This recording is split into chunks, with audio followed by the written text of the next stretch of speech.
And so we want to move to specifically development proposals, which, as we know, sometimes are hindered or stopped altogether. There's some examples in this district by interest groups and others. And so we want to know, is economic opportunity a priority for you?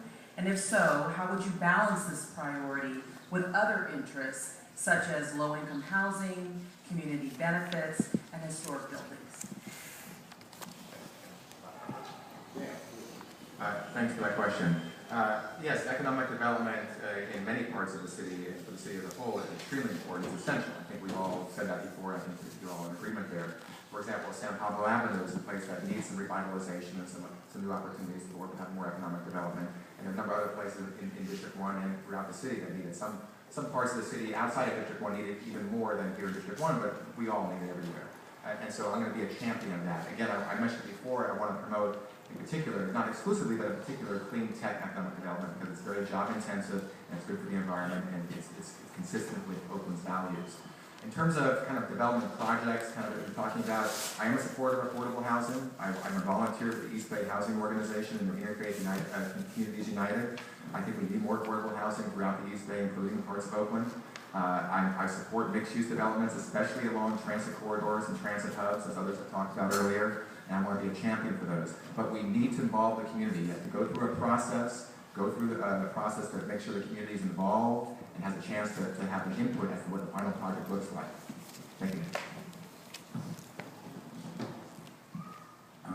Now that the Redevelopment Commission no longer exists exactly, and we have to spend our own money, I think the people of Oakland should think about how much speculative real estate we want to get involved with. And speculative real estate hasn't done too well recently, everyone's noticed, right? And here we are involving ourselves in projects that I would want to look at very skeptically. Look at, what are we investing? Who are the clients? Why isn't the private sector investing in these things? What is the point of the public investing? And what do we get for it? Who owns it in the end? And when I look at the Oakland Army Base project, the projects that are proposed for Broadway Valdez, the Oak Tonight project, there's a lot of questions there. And I think that's very different than something like right up the street here, we have a lot of protests about a Safeway being built. That's a different type of economic project. And there I want to talk about what are the mechanisms by which a neighborhood gets to decide what happens, what doesn't happen in their own turf. Economic development. I know a few things about it. I've been a small business CPA